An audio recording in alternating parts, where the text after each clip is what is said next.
الحمد لله نحمده ونستعينه ونستغفره ونؤمن به ونتوكل عليه ونعوذ بالله من شرور أنفسنا ومن سيئات أعمالنا من يهده الله فلا مضل له ومن يضلله فلا هادي له ونشهد أن لا إله إلا الله وحده لا شريك له ونشهد أن محمدا عبده ورسوله قال الله تعالى في القرآن المجيد والفرقان الحميد وما خلقت الجن والإنس إلا ليعبدون وقال رسول الله صلى الله عليه وسلم اللهم إني أعوذ بك من علم لا ينفع صدق الله العظيم وصدق رسوله النبي الكريم الأمين ونحن على ذلك لمن الشاهدين والشاكرين والحمد لله رب العالمين إن الله وملائكته يصلون على النبي يا أيها الذين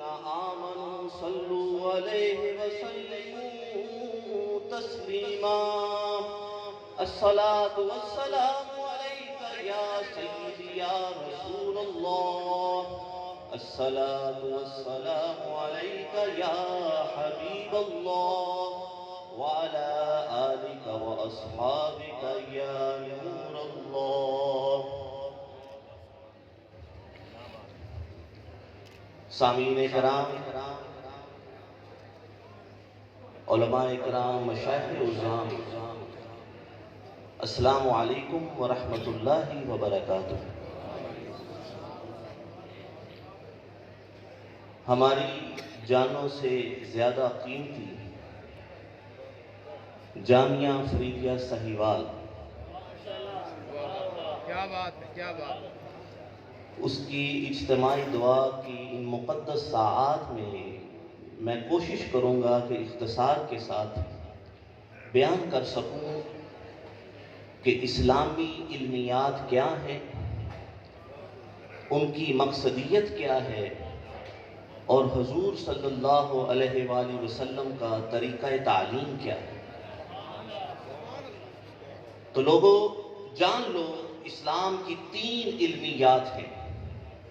علمیات کا مطلب ہوتا ہے کہ علم کی حقیقت کیا ہے، اس کی ماہیت کیا ہے، ہم علم کہاں سے حاصل کرتے ہیں۔ تو اسلام کی 3 علمیات ہیں۔ نمبر 1 وحی، ہم سب سے پہلے وحی سے علم حاصل کرتے ہیں، وہ چاہے وحی مطلوب ہو یا وحی غیر مطلوب ہو۔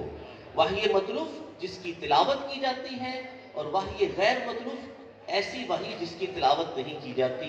پہلے سے مراد قرآن ہے، دوسری سے مراد احادیث ہے، اور ان میں وہ بھی سابقہ کتب انبیاء علیہ السلام کی آ جاتی ہیں کہ جن کی قرآن جن آیات کی تصدیق کرتا ہے، یا اسلامی مزاج اور اس کی تعلیمات و نفسیات جن کی تصدیق کرتی ہے۔ ہم یہاں سے علم حاصل کرتے ہیں۔ دوسرا ذریعہ علم ہمارا فطرت ہے۔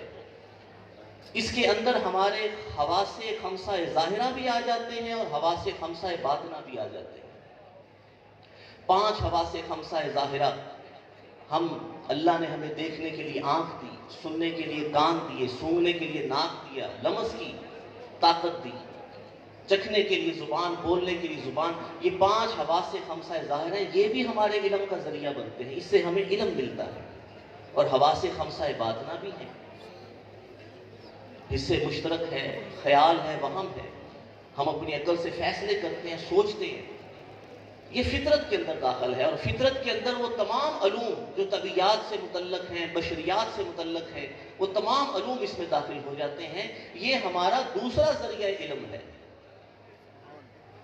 اور تیسرا ذریعہ علم تاریخ ہے۔ ہم تاریخ سے، وہ مستند تاریخ جو سکہ تاریخ ہم تک پہنچی ہے سند کے ساتھ، اس سے علم حاصل کرتے ہیں۔ تو یہ ہمارے اسلامی علمیات کے 3 بنیادی ذرائع علم ہیں۔ اب سوال پیدا ہوتا ہے کہ ان کی مقصدیت کیا ہے؟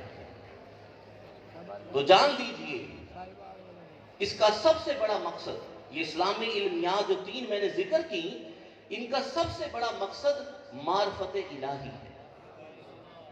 اللہ تعالیٰ کو پہچاننا، اس کی معرفت حاصل کرنا۔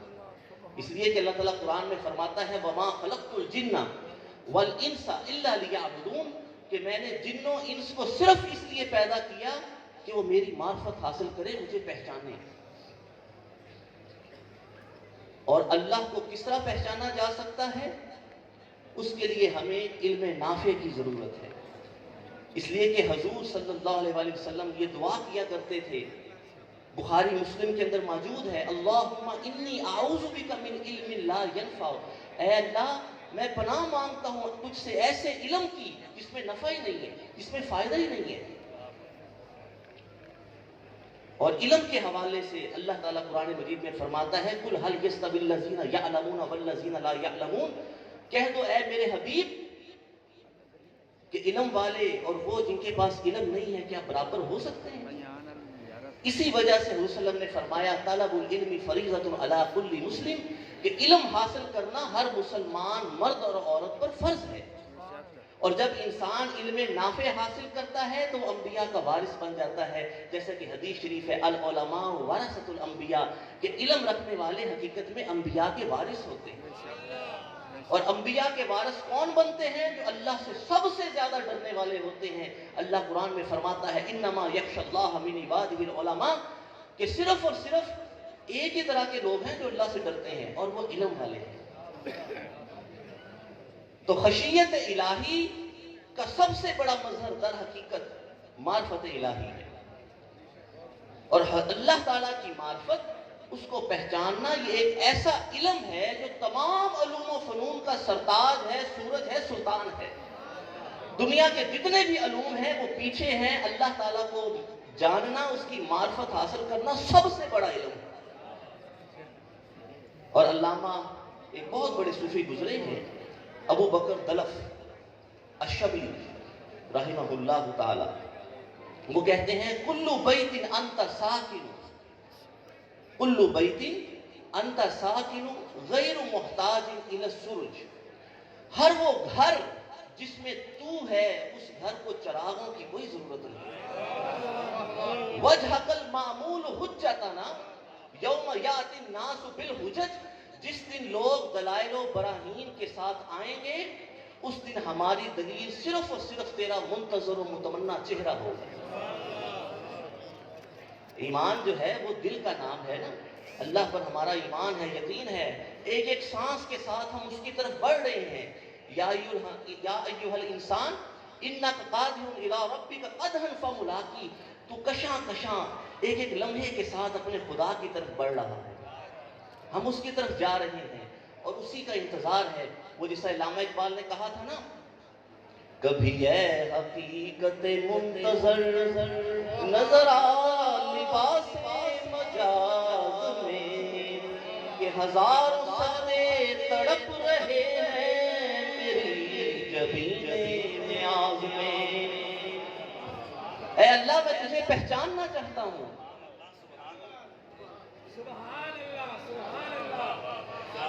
کبھی اے حقیقت منتظر نظر آ لباس مجاز میں، کبھی اے حقیقت منتظر نظر آ لباس مجاز میں، کہ ہزاروں سجدے تڑپ رہے ہیں میری جبین نیاز میں۔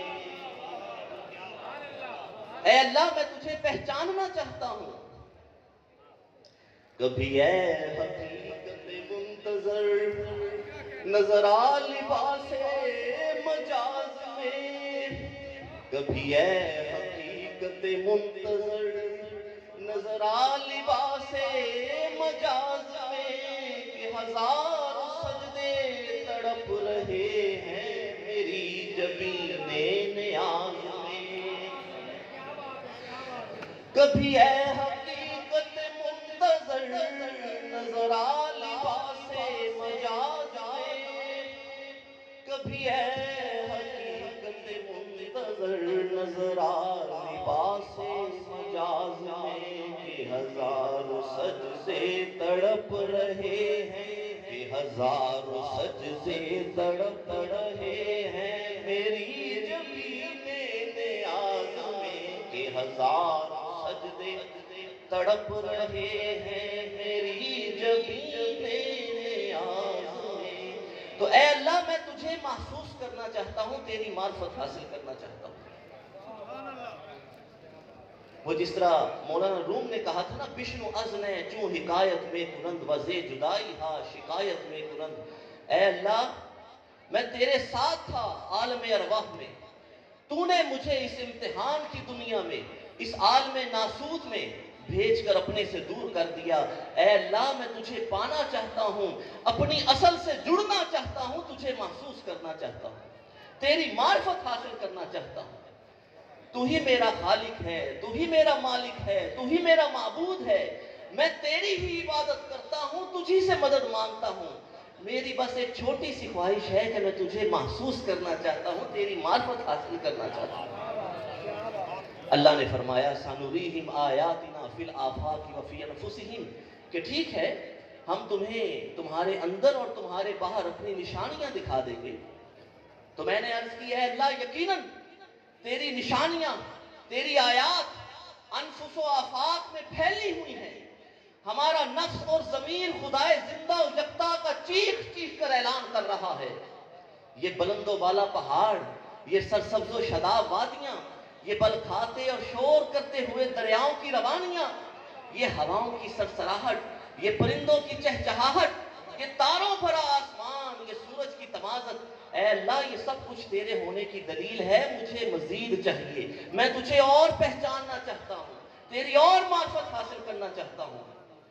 تو اللہ نے فرمایا لن ترانی، تو مجھے کس طرح محسوس کرے گا، تو مجھے کس طرح علم حاصل کرے گا میرا، تو زمان سے میں لا زمان سے، تو مکان سے میں لا مکان سے، تو قسوت تعین میں گرفتار، میری ذات سرمدی تعین و تجسم و حلول سے پاک، تو مجھے کیسے محسوس کرے گا۔ چلو کچھ کرتے ہیں، تمہیں اپنی معرفت دلانے کی کوشش کرتے ہیں۔ میں 1,24,000 اپنے نمائندے تمہیں میں سے بھیج رہا ہوں، یہ تم میں سے صالح ترین انسان ہیں، انبیاء و رسول ہیں، معصوم عن الخطا ہیں، ان کی موجودگی تمہارے درمیان میرا احساس دلائے گی، یہ تمہارے ساتھ ہوں گے، تم محسوس کرو گے کہ گویا خدا زمین پر چل رہا ہے اور پھر رہا ہے۔ اور ان نبیوں اور رسولوں کا سردار جان لو خاتم النبیین محمد الرسول اللہ ہیں، لہذا اب اگر تم خدا کی معرفت حاصل کرنا چاہتے ہو فَاتَّبِعُونِی یُحْبِبْکُمُ اللہ، تو میرے اس محبوب بندے کی غلامی اختیار کرو، اللہ کی معرفت تمہیں مل جائے گی۔ تو آخر میں جو موضوع کا آخری حصہ رہ گیا وہ یہ ہے کہ حضور کا طریقہ تعلیم کیا تھا۔ میں مختصراً 3 بیان کر دیتا ہوں۔ شارٹ اینڈ اسٹینیبل ٹیچنگ میتھڈ، حضور صلی اللہ علیہ وسلم مختصر اور جامع انداز میں گفتگو کیا کرتے تھے۔ حدیث شریف ہے ان طول صلاۃ الرجل وقصر خطبته مئنۃ من فقہ، ایک شخص جو انفرادی طور پر طویل نماز پڑھ رہا ہے لیکن اپنے خطبے کو، اپنے لیکچر کو، اپنے خطاب کو، تقریر کو مختصر کرتا ہے، تو حضور صلی اللہ علیہ وسلم فرماتے ہیں یہ اس کی عقل مند ہونے کی نشانی ہے۔ اسی طریقے سے ریپیٹیٹیو میتھڈ آف ٹیچنگ، حضور صلی اللہ علیہ وسلم بات کو دہراتے تھے، بات کو سمجھانے کے لیے، اہم بات کو سمجھانے کے لیے 3 مرتبہ دہراتے تھے۔ حدیث شریف ہے اذا تکلم بکلمۃ اعادها ثلاثا حتى تفهم عنه، کہ وسلم جب بات کرتے تو 3 مرتبہ بات کو دہراتے تاکہ دوسرے کو سمجھ آ جائے۔ اور اسی طریقے سے research based refreshing teaching method. حضور صلی اللہ علیہ وسلم وقفہ کیا کرتے تھے تاکہ دوسرا بور نہ ہو, تفریح اسے ملے. حدیث شریف ہے کان النبی صلی اللہ علیہ وآلہ وسلم یتخولنا بالموعظۃ فی الایام کراہۃ الصامت علینا. کہ رسول اللہ جب خطاب کرتے تھے, تقریر کرتے تھے تو روزانہ نہیں کرتے تھے, وقفہ کرتے تھے تاکہ لوگ بور نہ ہو جائیں. ہمیں اس طریقے کو اپنانا ہے. والدین اپنے بچوں کے ساتھ, استاد اپنے شاگردوں کے ساتھ, دادا دادی اپنے پوتوں کے ساتھ, پوتیوں کے ساتھ, نانا نانی اپنی نواسیوں کے ساتھ اس طریقے کو اپنائیں. مجھے یاد ہے, آخری بات اگر استاد محترم اجازت دیں, کہ چھوٹا 7-8 سال کا تھا تو دادا ابو, میرے دادا ابو قبلہ دادا جان ابو نصر منظور احمد شاہ صاحب, وہ مجھے اپنے نعتیہ اشعار یاد کرواتے تھے. میں بھول جاتا تھا, لیکن بوجھ ڈالے بغیر ہر دوسرے تیسرے دن انہوں نے لحن کے ساتھ پڑھنا, وہ آج بھی میرے اندر نقش ہے. میں صرف ایک مثال کے طور پر انہی کے انداز میں پڑھ کر سناتا ہوں تاکہ آپ جو ان کے پیار کرنے والے ہیں آپ کا ذوق فریش ہو جائے. کسی آرزو میں میری عمر گزری, اسی آس میں نے دن ہیں گزارے, سکون ریز ہوں گی مدینے کی گلیاں, مزادیں طیبہ کے رنگین نظارے. بڑھے گا میری طرف دستے عطا بھی, وہ فیاض ہیں اور مشکل کشا بھی. دعا لیں گے میری محبت کے آنسو, دعا لیں گے میری محبت کے آنسو, جزا پائیں گے میرے دل کے شرارے. خدا را کنت شاہ حجازی, چے باشد اگر بندہ را نوازی. بدرگاہ پاکت فقیرہ نیامد, یکے مستمند یکے بے قرارے. تو اس طریقے سے اپنے بچوں کو, اپنی اولاد کو, اپنے شاگردوں کو بچپن ہی سے اسی انداز میں بچوں پر بوجھ ڈالے بغیر تکرار کے ساتھ. اسی آرزو میں میری عمر گزری, اسی آس میں نے دن ہیں گزارے. سکون ریز ہوں گی مدینے کی گلیاں, مزادیں طیبہ کے رنگین نظارے. بڑھے گا میری طرف دستے عطا بھی, وہ فیاض ہیں اور مشکل کشا بھی. دعا لیں گے میری محبت کے آنسو, جزا پائیں گے میرے دل کے شرارے. خدا را کرم کنت شاہ حجازی, چے باشد اگر بندہ را نوازی. بدرگاہ پاکت فقیران نیامد, یکے مستمند یکے بے قرارے. اسی طریقے سے یہی منہاج تعلیم نبوی, طریقہ تعلیم نبوی اللہ رب العزت نے جو بابا جی اس کے امین تھے حضور صلی اللہ علیہ وسلم کی اس طریقے کے, انہوں نے یہ ٹرانسفر کیا ہے جامعہ فیض سہیوال کو. اور اس کا بہترین نمونہ اس وقت ہمارے سامنے جو بابا جی نے ہمیں تحفے میں دیا وہ قبلہ ڈاکٹر صاحب ہیں, جن کی وجہ سے یہ طریقہ تعلیم نبوی جامعہ فیضیہ میں جاری و ساری ہے اور اپنے آخری منازل کو چھو رہا ہے. وآخر دعوانا الحمدللہ.